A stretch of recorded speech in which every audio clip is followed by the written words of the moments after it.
for the parallel sessions, we are going to have a very insightful introduction to the 3 parallel sessions. So first, we would like to ask you to kindly listen to this introductory presentation.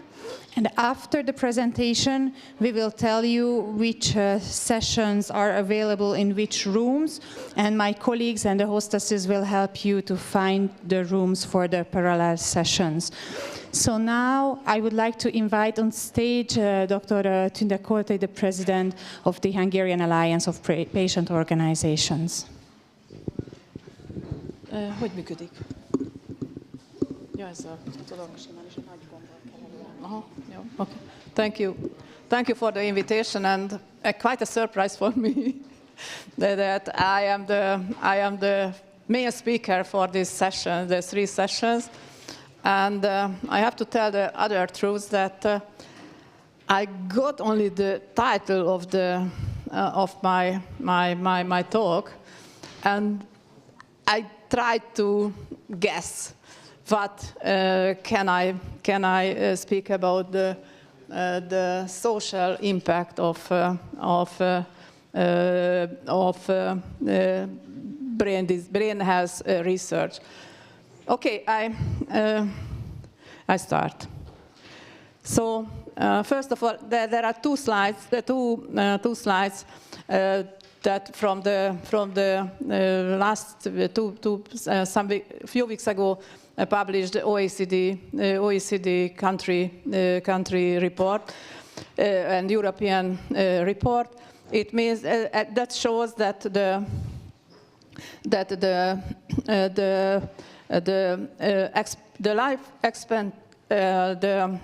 achievable life years is increasing again. So it means that the European population getting elder and elder year by year.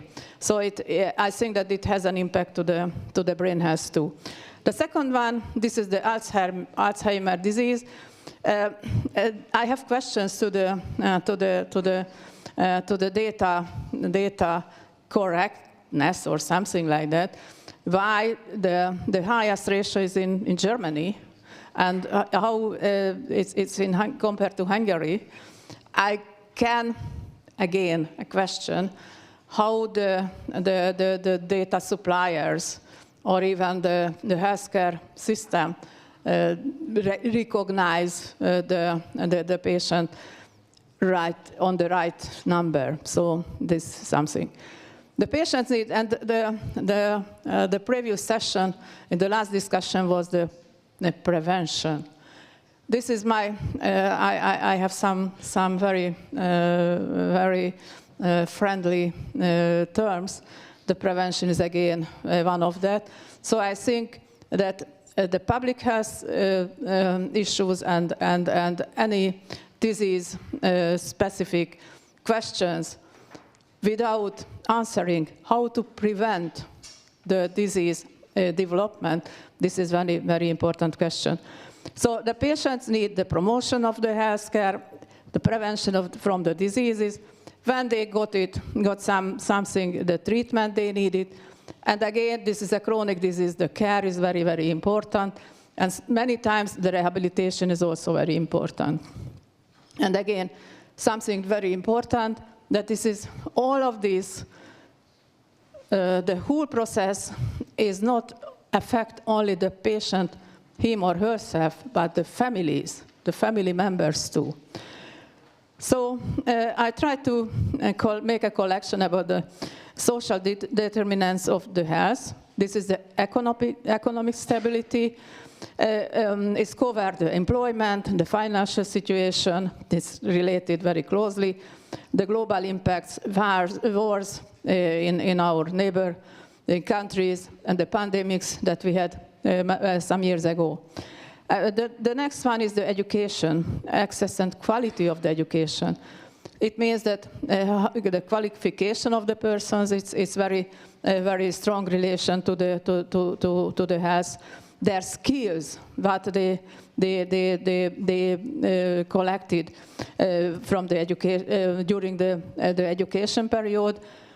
And the health literacy, it's very, very important to understand what are the impact of the environment, for example, to their health, and also the digital literacy. So I think that this both literacy is not handled at the moment on the right level. Most of the European countries, I guess. In our country, sure.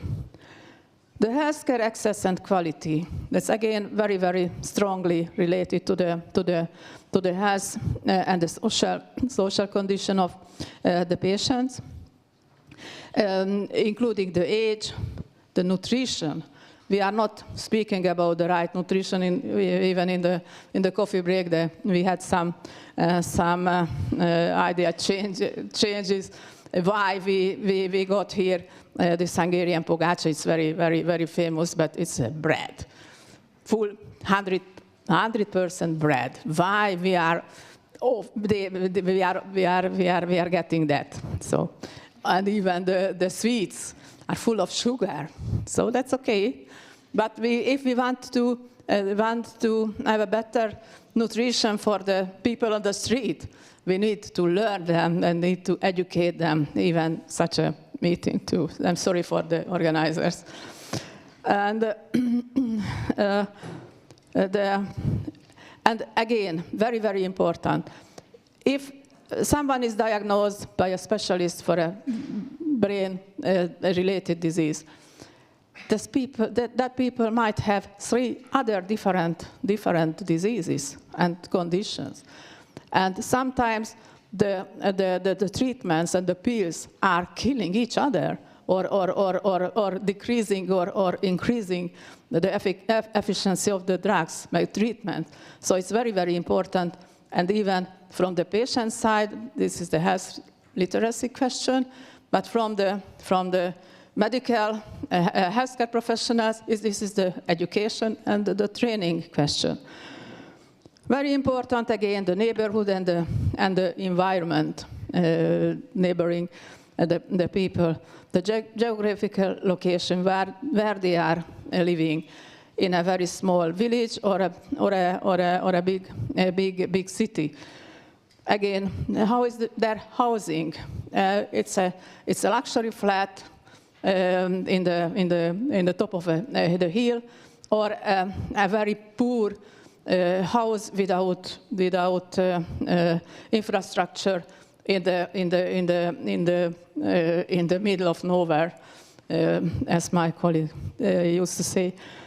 And again, the drinking water quality, even in our country, it's some part of the country is a problem, and I can imagine that it could be the same situation in other countries. And the social and community context. This is the family and the emotional status. It's very, very strongly related to the health and social status of the person, and access to social services. If someone has a chronic disease, got a diagnosis for a chronic disease, or someone in the family got a very serious chronic disease, the family sooner or later will need social support, which is not really accepted and acknowledged by the state systems. I think that this is the bigger or more sophisticated way saying the same. Something is new. The social isolation is very, very important, and the loneliness even for the elderly people. As we know that the society is getting elder and elder, we need to take care also these people. And the next one is the quality of life. So there is the definition, everybody knows it, maybe. The other one, which is even more important regarding to the healthcare and the social care, is the health-related quality of life. And it has three main parts. The healthy living, it means that staying healthy, this is the requirement for being well. This is the emotional well-being at all stages of life, is very important. And the mentally quality of life, the emotional, psychological, and the social well-being is very, very important. The health literacy, I think that we need to work on that together, and even it must be part, even for the European brain research projects or research activity to educate everybody, the healthcare professionals, the family doctors, the nurses in the hospitals, and the patients and the patient family members, and the teachers in the schools and the kindergarten. So it means everybody. So I think that, yeah, okay. And the most important thing, the patient's role in research, because the topic is the research. So I think that the patient can help the researchers to develop the relevant research plan, to explain the results to the participants and the affected patients. If the patients are involved in the conducting of the research, the final result could be also cover the patient's perspective. To translate, and then again something back to the first session, translate the result into lay language. It's very lay and national language. And again, even for the mental health, the stigmatization, the discrimination, it's very, very tragic for the families. Not only the patient, but also for the families. That's how to live together with such a negative environment. And finally, it's our alliance. We have a vision, and we have a mission. We wanted to have a better health for our nations, and I think that this is the same for each patient organization. And we are patient, and we are working for a patient, and we have contact for them. So we translate the guidelines, we provide the evidence-based and updated information, we collect and distribute the best practices and good experiences, involve the family members, because it's very, very important. And then the digital health, sometimes we need to educate and train our members to understand the digital requirements, and we maintain digital platforms. So I think that's it, and the take-home message. The brain health research is important, but let's never, as far as I understood in the room, you are mostly researchers. Let's never forget the people for whom the results are intended, who will use it. And please don't forget to involve your important stakeholders, the patient experts. And thank you.